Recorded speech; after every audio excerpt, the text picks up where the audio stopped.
Assalamualaikum warahmatullahi wabarakatuh. Perkenalkan, kami dari kelompok 7 akan mempresentasikan lab 5 yang berjudul Vulnerability Analysis. Nah, sebelum itu, kita harus tahu dulu sih apa sih Vulnerability Analysis itu. Dia itu adalah analisis kerentanan. Jadi dia itu kayak proses mengidentifikasi, mengukur, dan mengevaluasi kelemahan vulnerability pada sistem, jaringan, aplikasi, atau perangkat yang dapat dimanfaatkan oleh penyerang untuk melakukan serangan.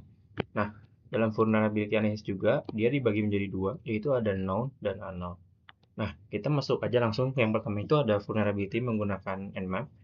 Yang pertama itu ada mengakses directory NSS script.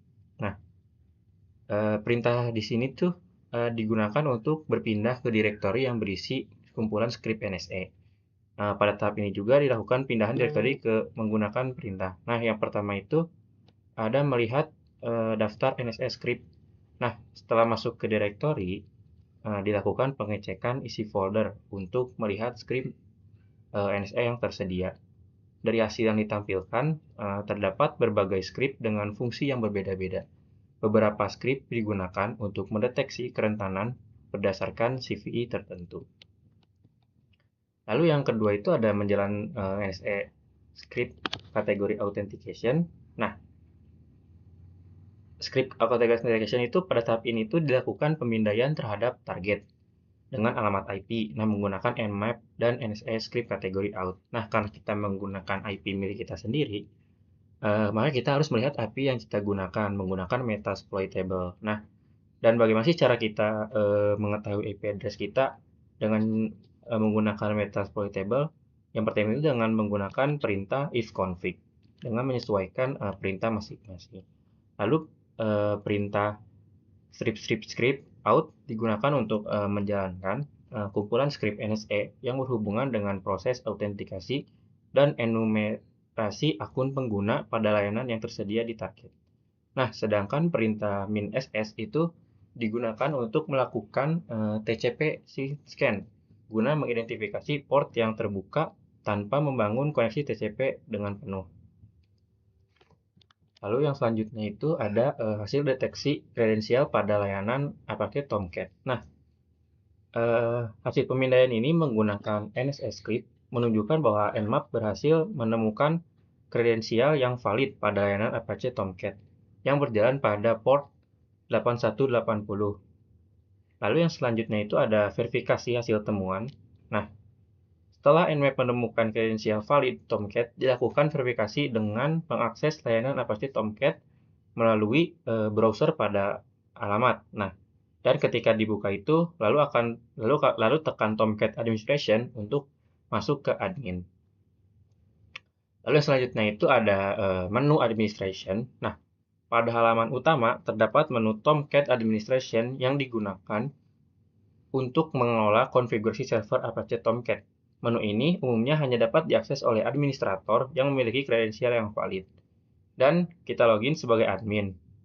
Username Tomcat, passwordnya Tomcat. Nah, ketika muncul setelah login akan muncul dashboard. Nah, dan kita sudah login sebagai admin, kita dapat melakukan apapun karena kita sudah mengendalikan dan membuka data websitenya. Sekian dari saya. Oke, baik. Di sini saya akan melanjutkan untuk di step yang ketiga dari lab kelima. Sebelumnya, perkenalkan nama saya Benedict Farel Wirowibowo Jakaria dengan NIM 102.022.4035. Oke, di sini untuk yang step ketiga, kita menjalankan NSS script kategori malware. Nah, untuk di step 3.1 ini, kita membahas dulu nih apa sih script kategori malware nih, atau kategori malware. Jadi kategori malware ini merupakan script pada Nmap Scripting Engine atau NSE yang digunakan untuk mendeteksi indikasi keberadaan seperti malware, backdoor, botnet, atau aktivitas mencurigakan pada sistem target. Nah, untuk di poin A ini kita melakukan pemindaian nih menggunakan Nmap dengan script malware terhadap target IP yang ada di laporan ini. Jadi IP-nya itu ada di 10.176.11.60. Nah, untuk promnya bisa dilihat di bagian screenshot pada poin A ini, yaitu nmap script malware, langsung masukkan IP-nya dan juga strip SS. Dan di sini dia setelah kita mengetik promnya, langsung saja kita tekan enter dan otomatis sistem akan melakukan pemindaian. Oke, lalu setelah selesai melakukan pemindaian, di sini dari sistem akan langsung menampilkan output kurang lebih seperti ini di poin B di screenshotannya. Nah, karena kita menemukan juga nih kerentanan dari IP target, maka attacker nih bisa memperoleh akses ke sistem target tersebut. Jadi ya karena kita sudah menemukan ya itu kerentanan dari IP-nya tuh, jadi attacker ini tuh bisa punya akses gitu deh ke dalam sistem target tersebut gitu. Nah, lalu di sini ada screenshotan juga dari poin C. Ini ada CVE 2011 dan juga 2523. Nah, nanti ini akan dibahas langsung di poin 3.2. Oke, kita langsung masuk ke poin 3.2. Nah, jadi di poin 3.2 ini kita membuka data kerentanan di Firefox atau web browser yang aktif yang kita pakai gitu ya. Nah, di sini tuh setelah kita membuka Firefox-nya ya, kita mengakses web CVE database. Nah, di sini cuman saya menggunakan Google ya di sini. Jadi kita ketik CVE list, lalu akan muncul di paling atas itu dari web CVE-nya, seperti di screenshotan di poin A ini. Nah, karena target yang tadi itu menunjukkan datanya itu kan CVE 2011 dan juga 2523. Nah, jadi apa sih maksud 2011 dan 2523 ini?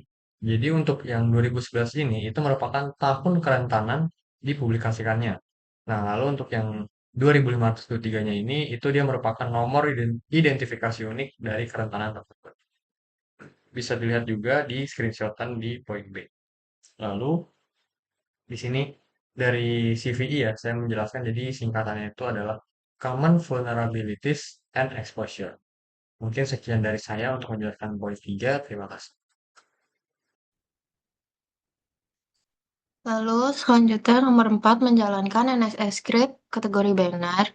Kategori banner digunakan untuk mengambil informasi identitas layanan yang berjalan pada target, seperti nama aplikasi, versi software, sistem operasi, dan informasi konfigurasi lainnya.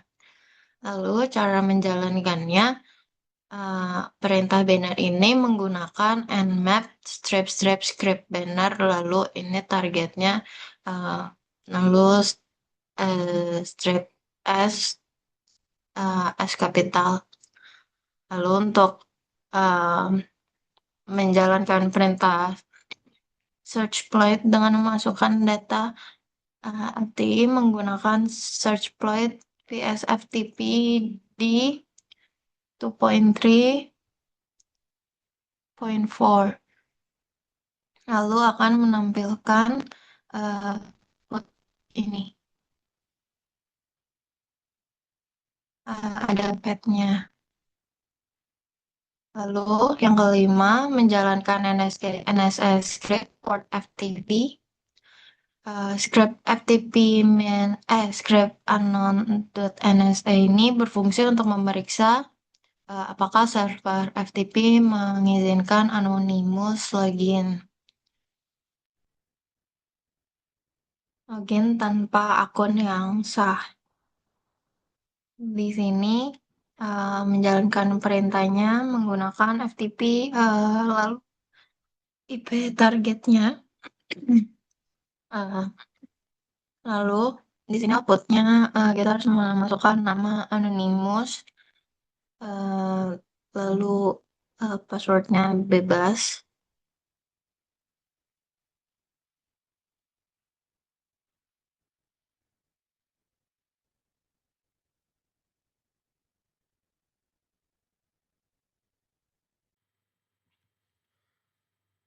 Selanjutnya kita akan menginstal Nessus.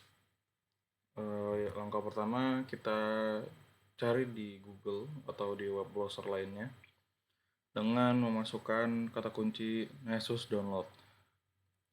Lalu jika sudah, kita akan lalu pilih website yang namanya Tenable.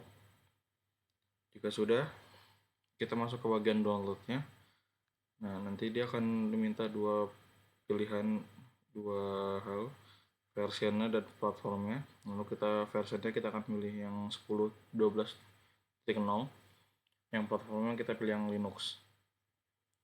Sudah, kita download dan masuk lagi ke VirtualBox-nya, ke virtual machine-nya. Kita lalu di sidebar atas ada namanya device. Kita klik dan pilih yang drag and drop, lalu pilih yang bidirectional, yang fungsinya untuk bisa kita drag file dari luar virtual machine ke dalam virtual machine. Sudah, kita drag folder Nessus tadi. Selanjutnya kita buka terminal, terminal desktop. Pastikan kita sudah masuk ke desktopnya, lalu kita ls untuk melihat apa saja yang ada di desktop tersebut. Kalau juga sudah ada folder Nessus tadi, kita bisa lanjutkan dengan menginstal paket dari Nessus tersebut dengan perintah dpkg. Lalu juga sudah, kita akan menjalankan service-nya dengan menjalankan perintah sudo /bin/systemctl spasi start spasi nessus.service.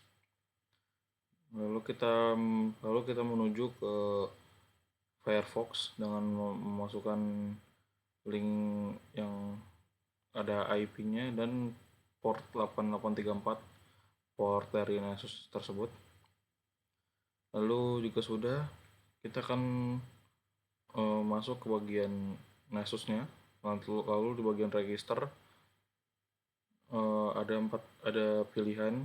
Kita akan memilih yang register for Nessus Essential karena kita ini sebagai untuk mencoba saja. Jika sudah, kita akan minta activation code dengan memasukkan email nama kita. Lalu Nessus akan meminta verifikasi email yang sudah dikirimkan ke email kita dengan verification link untuk aktivasi akun. Lalu sudah, kita bisa create account dengan memasukkan username dan password apa saja. Jika sudah, dia akan menginstal Nessus itu.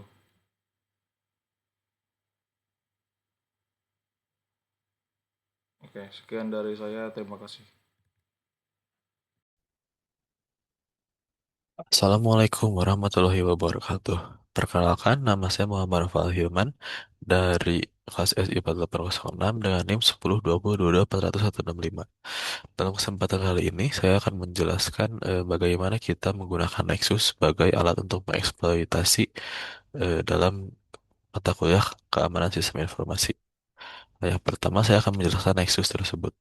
Nexus ini adalah salah satu tools vulnerability scanner paling populer di dunia cybersecurity. Fungsinya adalah memindai sebuah sistem, jaringan, atau aplikasi untuk mencari celah keamanan yang bisa dieksploitasi oleh peretas. Nah, Nexus ini membutuhkan aplikasi atau sebuah sistem untuk diretas. Dalam kali ini kita akan menggunakan Metasploitable. Ini adalah sistem operasi yang sengaja dibuat rentan dan penuh dengan kelemahan keamanan. Tujuannya adalah sebagai lingkungan pengujian yang aman bagi praktisi keamanan untuk berlatih meretas dan menambal sistem. Nah, kita langsung saja masuk ke langkah-langkahnya. Pertama, kita masuk ke UI Nexus, lalu pilih opsi New Scan. Setelah itu, Nexus akan menyediakan berbagai template. Pilih Basic Network Scan, karena opsi ini adalah pemindaian sistem paling lengkap yang cocok untuk host apapun. Setelah itu, kita akan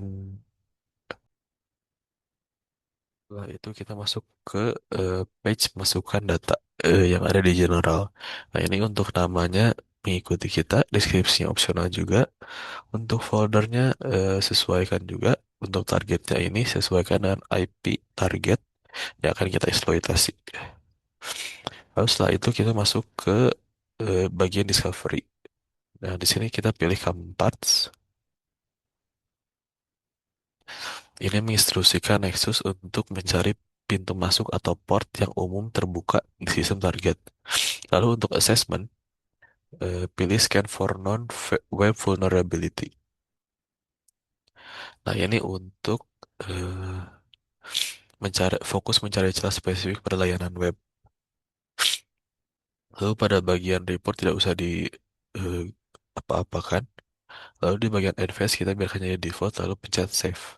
Nah, setelah kita save, kita pencet launch Metasploit table untuk mengaktifkan sistem yang akan kita eksploitasi. Tunggu proses running hingga 100%. Jika proses running sudah 100%, maka klik kotak biru yang sedang berjalan. Lalu klik vulnerability manapun yang mempunyai kelemahan yang tinggi. Nah, ini untuk cara membacanya adalah high. Ini yang paling rentan untuk dieksploitasi. Dan medium ini yang tidak terlalu susah. Untuk si VSS ini adalah sebuah nilai eh, standar global untuk menilai tingkat keparahan sebuah celah keamanan. Jadi semakin tinggi maka sistem tersebut semakin mudah untuk dieksploitasi. Mungkin sekian dari saya. Mohon maaf jika ada kesalahan. Terima kasih telah atas meluangkan waktunya. Wassalamualaikum warahmatullahi wabarakatuh.